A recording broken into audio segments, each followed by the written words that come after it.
بسم اللہ الرحمن الرحیم۔ اللہم صلی علی محمد وعلی آل محمد۔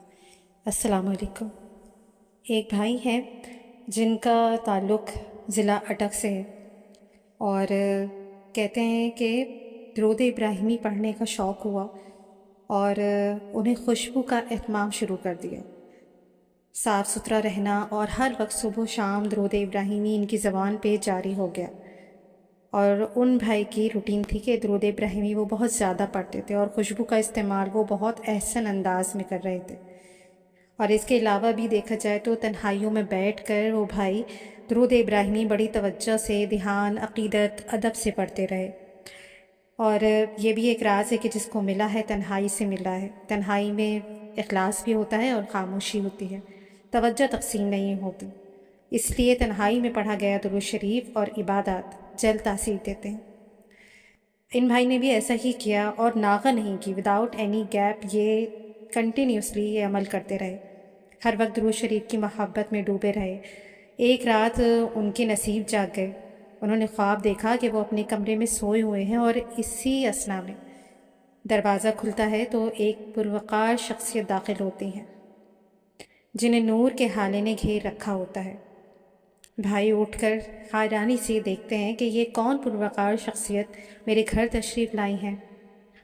پھر وہ ہستی فرماتی ہیں کہ حیران نہ ہو، ابھی اور حیران ہونا باقی ہے، میں شیر خدا حیدر کرار علی المرتضیٰ رضی اللہ عنہ ہوں۔ جب وہ حیدر کرار رضی اللہ عنہ کی گفتگو سنتے ہیں تو وہ بھائی اپنی اس سعادت پر خوشی سے رونے لگتے ہیں۔ چند لمحے گزرتے ہیں، اسی دوران ایک اور شخصیت کمرے میں مسکراتی ہوئی داخل ہوتی ہے، جن کی آنکھوں میں حیا، خوبصورت چہرہ، دھیما پن، نرمی چھلک رہی ہے۔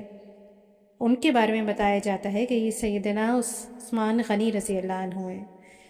ادھر جب وہ بھائی یہ خوبصورت منظر دیکھتے ہیں اور زیارت کرتے ہیں تو بھائی اپنی خوش قسمتی پر، اپنی خوش بختی پر حیران کھڑے ہوتے ہیں کہ اسی دوران ایک اور باروب شخصیت داخل ہوتی ہیں اور بتایا جاتا ہے کہ یہ سیدنا حضرت عمر فاروق رضی اللہ عنہ ہیں۔ بھائی حیران کہ مجھ گناہ گار پہ اتنا کرم، اور وہ خوشی سے اپنی اس خوش بختی کے سبب رونے لگتے ہیں۔ اور اسی دوران بہت ہی خوبصورت آنکھوں اور پیارے چہرے والے حضرت سیدنا ابو بکر صدیق رضی اللہ عنہ اندر تشریف لاتے ہیں۔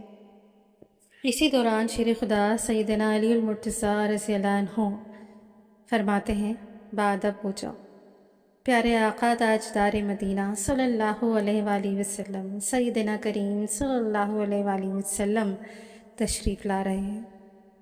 بھائی بتاتے ہیں کہ جب میں یہ بشارت سنتا ہوں تو میری آنکھیں دروازے کی طرف لگ جاتی ہیں، ایک پیاسی جان کی طرح کہ وہ کب آئیں اور میری روح کو سیراب کریں۔ کہتے ہیں کہ اسی دوران نور ہی نور ہر سمت پھیل جاتا ہے، روشنی بہت زیادہ ہو جاتی ہے، پورا کمرہ جگمگ جگمگ کرنے لگتا ہے اور بہت ہی پیاری خوشبو کے چشمے پھوٹنے لگتے ہیں۔ سب آنکھیں جھکائے ادب سے منتظر زیارت ہیں۔ آپ صلی اللہ علیہ وآلہ وسلم تشریف لاتے ہیں، کیا جلوہ، کیا کمال، کیا خوشبو، واہ واہ، نور کے گالے گرنے لگتے ہیں۔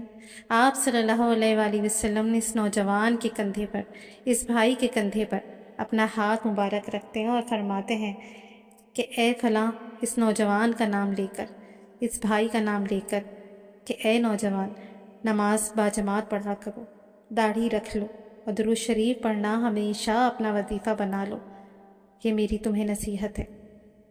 فرمان رسول صلی اللہ علیہ وآلہ وسلم سن کر یہ بھائی جواب میں عرض کرتے ہیں، جی یا رسول اللہ صلی اللہ علیہ وآلہ وسلم، جو آپ کا حکم، اور وہ جھکتا چلے جاتے ہیں۔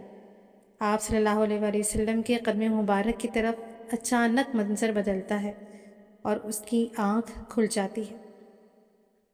درود ابراہیمی کی برکت سے انہیں اتنی مبارک سعادت سے نوازا گیا، اتنی خوبصورت زیارات سے نوازا گیا۔ پہلے وہ بھائی نماز میں سستی کیا کرتے تھے، لیکن اس بشارت اور زیارت کے بعد ان بھائی کو لوگوں نے مسجد میں تہجد کی عبادت میں دیکھا، باجماعت نماز ادا کرتے دیکھا، تسبیح ہاتھ میں لیے درود شریف کی کثرت کرتے دیکھا۔ ان کے ورد میں عجیب سوز اور کمال ہے۔ آج بھی ان کی آنکھوں کو دیکھنے سے بندہ گرویدہ ہو جاتا ہے۔ ان کی آنکھوں میں عجیب کشش کمال خوبصورتی دیکھی لوگوں نے۔ ان کی آنکھیں ہر وقت تشکر سے بھیگی دیکھیں۔ آج بھی ان بھائی کو لوگ دیکھتے ہیں تو ان کی خوش قسمتی پہ رشک آتا ہے اور ان کے عشق کی دھن میں گم ہونے کا دل چاہتا ہے۔ درود ابراہیمی کی برکت سے ان کی شادی ایک اچھے شریف خاندان میں ہوئی، نیک خاتون سے ہوئی۔ اللہ پاک نے درود ابراہیمی کی برکت سے انہیں چھوٹی سی عمر میں حج کی نعمت سے بھی سرفراز فرمایا۔ ان بھائی کی پیدائش کے بعد اب جا کر ایک بچے کی ولادت ہوئی ان کے خاندان میں۔ ان کے گھر میں اندازاً 30 سال سے اولاد نہیں ہوئی تھی۔ اللہ پاک نے کرم کیا اور ان کے گھر میں عرصے کے بعد اولاد نرینہ ہوئی۔ درود ابراہیمی کی برکت سے انہیں رب کریم نے بہت نوازا، ماشاءاللہ، الحمدللہ۔ یہ بہت درود ابراہیمی جس نے بھی پڑھا ہے نا، وہ خالی ہاتھ نہیں رہا۔ اس کا کوئی عمل رد نہیں کیا گیا، اس کی دعا رد نہیں کی گئی۔ ہاں، دیر سویر ہو سکتی ہے، لیکن اس کی دعا ضرور قبول ہوتی ہے، کیونکہ یہ ایک باکمال عمل ہے۔ اور کوشش کیجئے کہ جو آپ اٹھتے بیٹھتے تو درود شریف یا درود ابراہیمی یا درود پاک کے دوسرے صیغے پڑھتے ہیں، لیکن تنہائی میں جو پڑھا ہوا درود ہے، تنہائی میں کی ہوئی جو عبادات ہیں، اس کی تاثیر سے کوئی محروم نہیں رہ سکتا۔ اس کی تاثیر کی ایک الگ ہی بات ہوتی ہے۔ اور کوشش کیا کریں کہ جب آپ عبادت کے لیے جس روم میں جائیں وہاں آپ اپنا موبائل لے کے نہ جائیں، کیونکہ یا پھر اپنا موبائل بند کر دیں، کیونکہ یہ جو موبائل ہے نا، تو کسی بھی وقت کسی کی کوئی تصویر سامنے آ گئی یا ہمارا ہی ہاتھ چل گیا، ہم نے بیٹھے بیٹھے اسکرول کرنا شروع کر دیا، تو یہ چیزیں جو ہیں وہ عمل کی تاثیر کو کم کر دیتی ہیں، اس کے نور کو کم کر دیتی ہیں۔ تو کوشش کیا کریں کہ موبائل کی اس کمرے میں کوئی ضرورت ہی نہ ہو۔ جب جائیں تو آپ کو پتہ ہو کہ میں اندازاً کتنی دیر میں اٹھوں گا یا اٹھوں گی پڑھ کر، اور